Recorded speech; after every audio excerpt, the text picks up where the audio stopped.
Good morning students. Class tenth में biology की class में आपका स्वागत है। आज हम आपको बताएंगे कि अलैंगिक जनन की विधियां।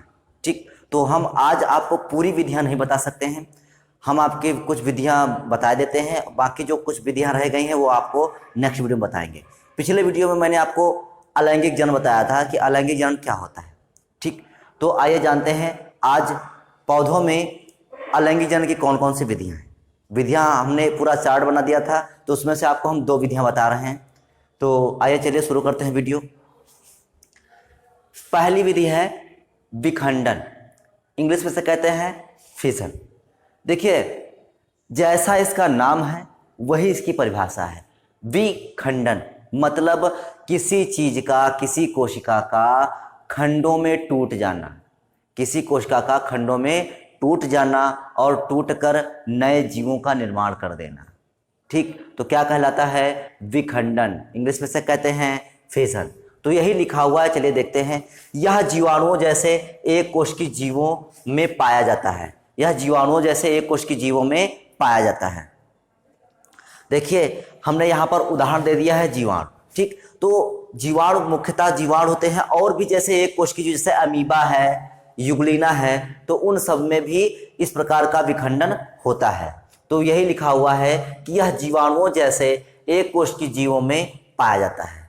ठीक, इनमें सूत्री या असूत्री विभाजन द्वारा 2 या अधिक कोशिकाओं में बढ़ जाती है।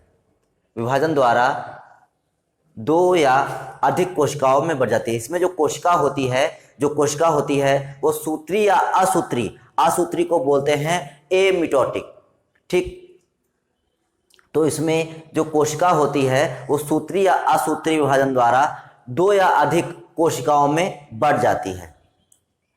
ठीक, तो असूत्री क्या होता है? असूत्री विभाजन क्या होता है कि असूत्री विभाजन में होता है कि जो उसमें कोशिका द्रव्य में जो गुणसूत्र पड़े होते हैं या जो इनमें केंद्रक होता है।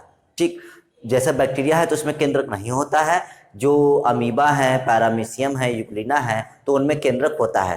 तो जो केंद्रक होता है या कहें जो गुणसूत्र होते हैं वो पहले एक जैसे अपनी लंबाई में बढ़ जाते हैं, और लंबाई में बढ़ने के बाद कोशिका द्रव्य सहित जो है 2 अलग अलग भागों में बट जाते हैं, और बटने के बाद एक दूसरे से पृथक हो जाते हैं। तो इस प्रकार से जो विभाजन होता है गुणसूत्रों का, इस प्रकार से जो गुणसूत्र का विभाजन होता है उसे बोलते हैं असूत्री विभाजन।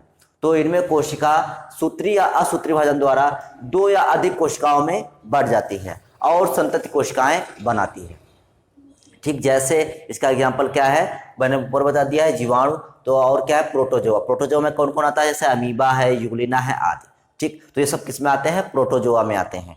तो जीवाणु, प्रोटोजोआ आदि में विखंडन द्वारा जनन होता है। हमने यहाँ पर चित्र भी दिखा दिया है कि जैसे कोई जीवाणु है, जीवाणु में कोशिका द्रव्य भरा हुआ है और गुणसूत्र पड़े हुए हैं। ठीक, क्या हुआ कि जो गुणसूत्र हैं वो अपने आकार में लंबे हो गए हैं, और फिर क्या हुआ कि जो गुणसूत्र होते हैं वो 2 बराबर भागों में टूट जाते हैं और कोशिका द्रव्य सहित दोनों पृथक हो जाते हैं, और जो जीवाणु की जो कोशिका होती है उसमें संकीर्णन उत्पन्न हो जाती है। मतलब जो दीवार देख रहे हैं ये संकीर्णन मतलब वहां पर सक्रिय हो जाती है, तो इनमें दोनों में संकीर्णन उत्पन्न हो जाता है। इस प्रकार से जीवाणु कोशिका होती है वो 2 भागों में पृथक हो जाती है, और एक जीवाणु से 2 नए जीवाणुओं का निर्माण होता है, अर्थात यहाँ पर 2 संतति कोशिकाओं का निर्माण होता है। इस प्रकार से इसमें जीवाणु में विखंडन हो जाता है। अब दूसरी प्रोसेस देखते हैं, बीजाणु निर्माण, स्पोर फॉर्मेशन। ठीक, दूसरी प्रावस्था है बीजाणु निर्माण, स्पोर फॉर्मेशन। इसमें होता क्या है, जैसे वो खुद कह रहा है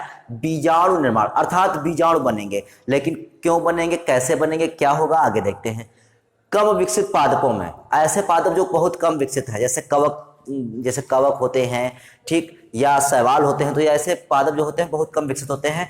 तो कम विकसित पादपों में दृढ़ आवरण, दृढ़ मतलब मोटा आवरण, मोटी भित्ति, दृढ़ आवरण वाली एक विशेष एक कोशिकी, कैसा? एक कोशिकी रचना बनती है। मतलब ऐसी एक विशेष एक कोश की रचना बनती है जिन पर क्या होता है? एक मोटा दृढ़ आवरण होता है।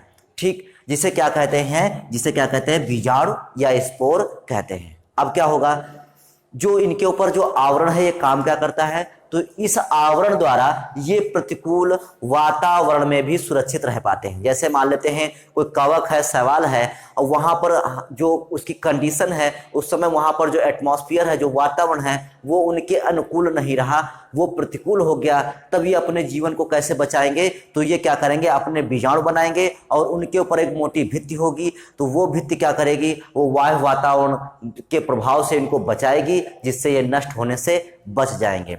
तो यही लिखा हुआ है कि इस आवरण द्वारा ये प्रतिकूल वातावरण में भी सुरक्षित रह पाते हैं। और अनुकूल परिस्थितियां, जब इनकी फेवरेबल कंडीशन आती हैं, जब अनुकूल परिस्थितियां आती हैं, तो क्या होता है, अनुकूल परिस्थितियां आने पर ये बीजाणु अंकुरित होकर एक नए पादप शरीर का निर्माण करते हैं। जैसे कौन सा, कवक, शैवाल। ठीक, कवक मतलब फफूंद, जो फफूंदी होती है उसको बोलते हैं कवक। ठीक, और जो शैवाल होता है इसको इंग्लिश में बोलते हैं एल्गी, और जो कवक होता है इसको इंग्लिश में बोलते हैं फंगाई। ठीक, तो आज आपने विखंडन जाना और बीजाणु निर्माण जाना। आगे जो अलैंगिक की जो विधियां बची हैं वो हम आपको नेक्स्ट वीडियो में बताएंगे। तो आज के लिए केवल इतना ही, बाकी फिर नेक्स्ट वीडियो में। तब तक के लिए जय हिंद।